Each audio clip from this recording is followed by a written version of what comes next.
Hello, thanks for clicking. I'm Mark Morse. Today I want to do something to get to know my vinyl community better and to have you get to know me a little better. I wasn't originally going to do this as a thread, but I decided it could work as a thread, so I thought I would give it a shot. I understand if nobody wants to do this, I will not be hurt at all. Don't feel pressure to support me by doing this thread or anything. But if you're interested and you think it would be fun, it would be great to do this. What started this is a YouTuber by the name of B-Sides, B-E-A Sides, noticed in my background that I had an easel and asked if I did any painting. I said, yeah, I've done some painting. Maybe I'll show it in a future video. And I was trying to figure out how can I do a video with paintings in it and relate it to vinyl records. And so I thought, you know what, if I did a thread where I can talk about myself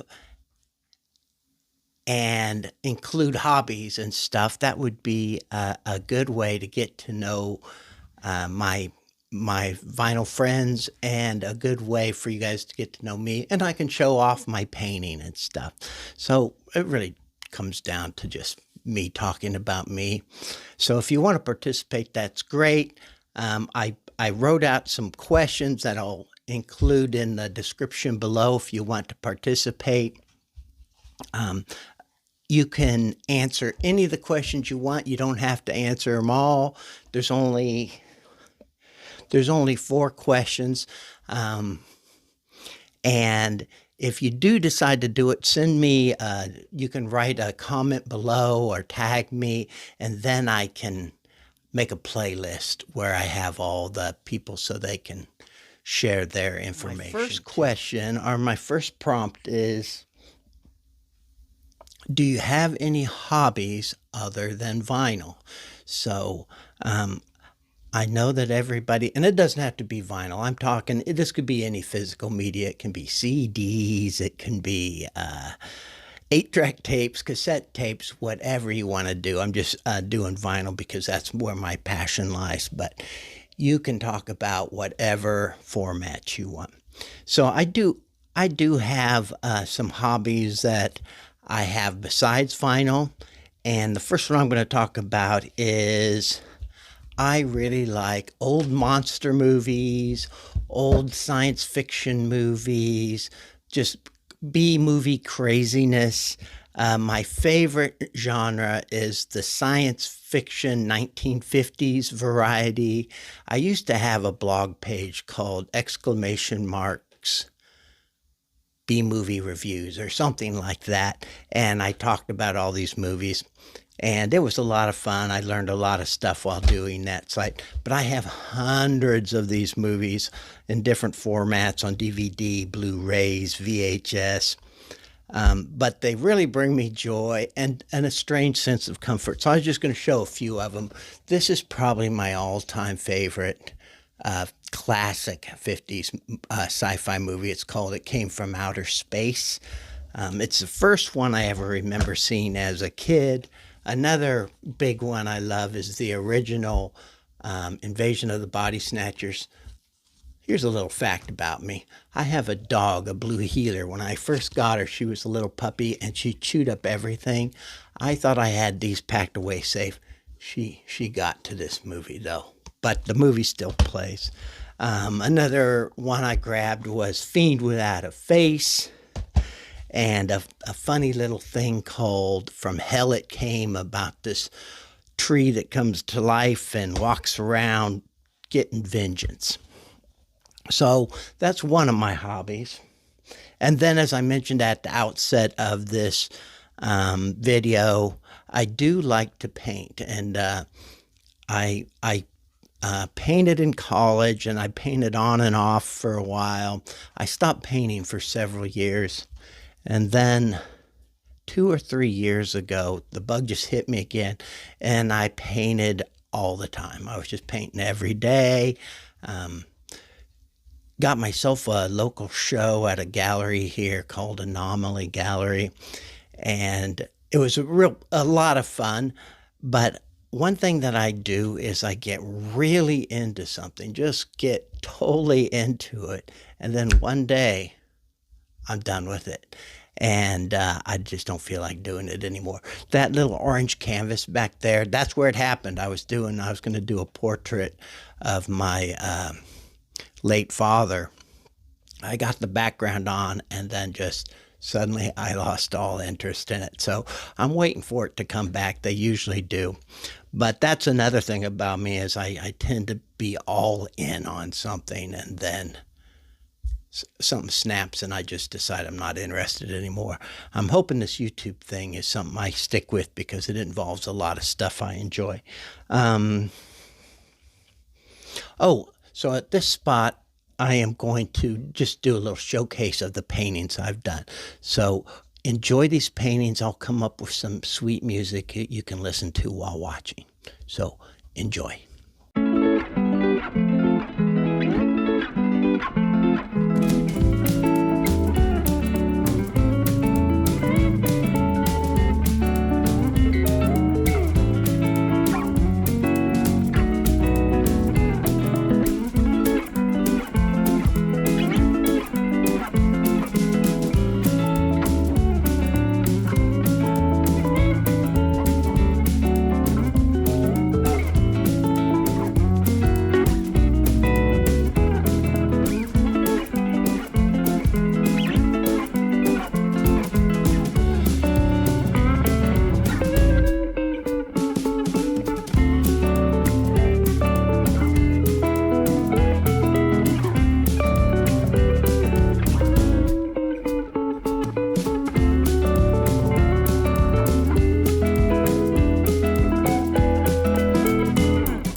I hope you enjoyed that.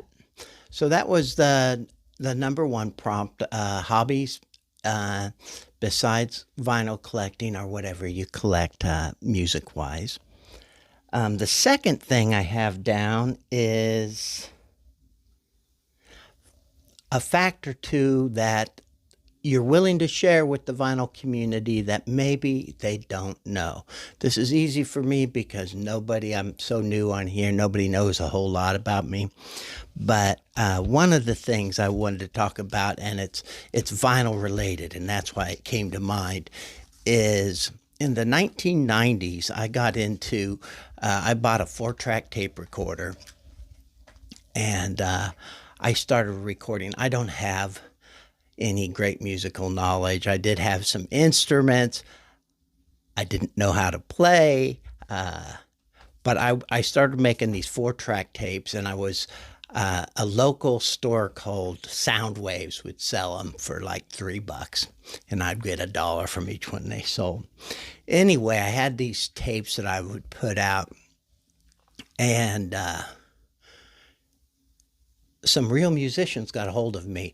A guy named Greg Peterson and another guy named Mike Hoff got a hold of me and said, "Hey, would you like to turn those songs into like real band songs and perform them live?" Which was terrifying for me, just super terrifying, because I'm not somebody who likes to be in public, and especially if I'm singing my own stuff, it seems like I was in a very vulnerable spot. But it turned out to be a really great experience, and I got to do some live shows, so I got to play rock star for a little while. My stuff is not what wouldn't be called rock star stuff. But one of the things that happened is, this was in the 90s. 90s passed, and I, like everything else, I just kind of gave up on it and was done with it. But then they did I was recorded on a label called Mighty Feeble, and it was kind of a lo-fi home taping kind of label. It still exists on Bandcamp, but they asked if I would be interested in a 25-year retrospective where they produce my cassette tapes and stuff digitally on Bandcamp. And one of the things they did, one of the ones I'm really proudest of, is I made a tape with my friend Greg Peterson, and we called ourselves Henry C. Cobb Jr. and Banjo Joe. I was Henry C. Cobb Jr., he was Banjo Joe. This tape didn't have any banjo on it, by the way, just in case you're scared of banjo music. But he did the music, and then I put lyrics to the music, and then I sang the songs. And it's one of the things I'm most proud of in my life, just because I'm such a music lover, but I have no natural talent. I have no, I can't play instruments, but there's a naivete, or there's something about it that people responded to, and so it was fun to do. And so with the 25-year retrospective, they released an EP. Oh dear Lord. They released an EP. It was a limited thing, so it's not available anymore. But I finally got to myself, Mark Morse, got to be on some vinyl. And it's a really cool EP. It has lots of information and stuff in there. And you saw all the stuff that fell out, but there's like lyrics, which I'm real proud of this thing. And my friend Greg Peterson, he mixed it. There's a lot of art in here, some block prints by my friend Mike Hoff. I was just something I was really proud of. I might link to the Bandcamp, but I don't. This thing isn't available anymore. You might be able to listen to it digitally, but it's not stuff I think most vinyl people are going to enjoy. But if you wanted to check it out, you can. The other second thing you might not know about me, is that I've written a couple books. So for a while, I wrote a bunch. I wrote forever. I still write, but for years I wrote, and everybody's like, "Mark, you should publish some of this stuff." Blah blah blah blah blah. And then, oh geez, I got a test copy. I should have got the real one, but anyway, I finally broke down and published some books through Amazon. This is a test copy, but 30 Days, 30 Poems, with a foreword by Todd Colby. If you don't know who Todd Colby is, you should look him up. An interesting guy, a poet, sang and wrote for a band called Drunken Boat in New York City. Anyway, just he still does art today. He's an artist now, does all sorts of just anything creative he's involved in. But he wrote the foreword for me in this, and that's what's the most exciting thing about this book was Todd Colby agreed to write the foreword for me. And then this one is called Blue Rooms. Oh, by the way, you might recognize those paintings. Those are paintings that I made the cover there. And Blue Rooms is selected in recent poems. So they're poems from way back when all up to present day. I'll put some links down below if you're interested in them.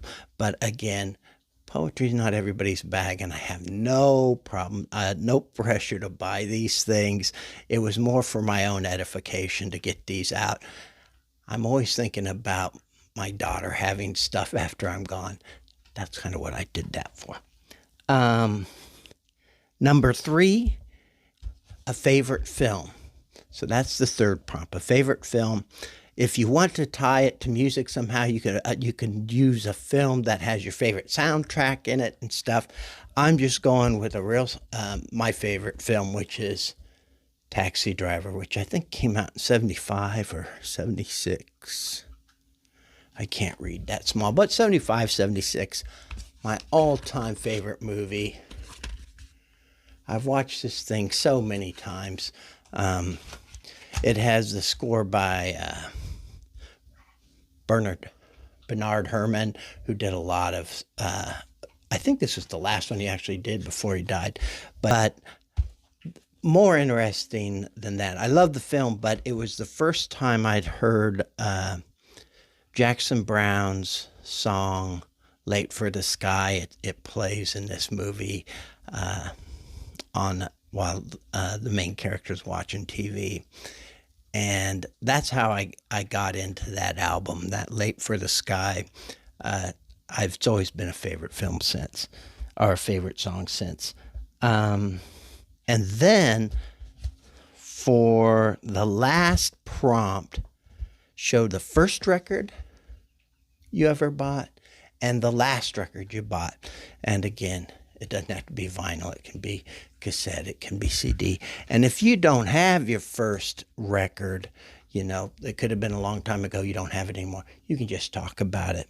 The first record I was the first song where I begged my mom to buy me the music or the record for the 45 was the Royal Guardsmen, Snoopy versus the Red Baron.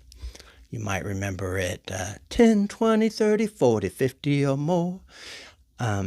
Love that song. My mom bought me that 45. And then she bought me this little kid's record player. I just played that thing over and over and over again. Still like the song. But the first record I ever bought, and I've talked about this a zillion times, so I'll make this brief, guys. Alice Cooper, Welcome to My Nightmare. It's the first record I ever bought. I think I was in 6th grade, and it was a big deal. I've talked about this record on so many videos, but I do love this record, and it holds a special place in my heart. And the last record I bought just showed up today, and it is Neil Young's On the Beach. So I had this once and then I gave it away. I still have it on CD, but I'm so glad to have it back on vinyl again.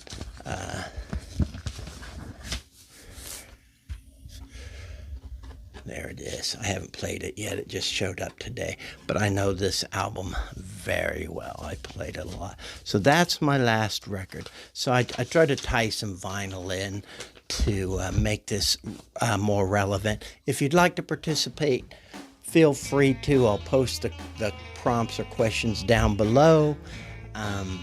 If you don't want to, again, don't feel any pressure. I won't be hurt. Just an idea I had. If you don't want to do it, no pressure whatsoever. But if you'd like to, if you think it would be fun, go ahead and do it. So thanks for watching, guys. I hope to get to know y'all a little better, and I'll see you next time.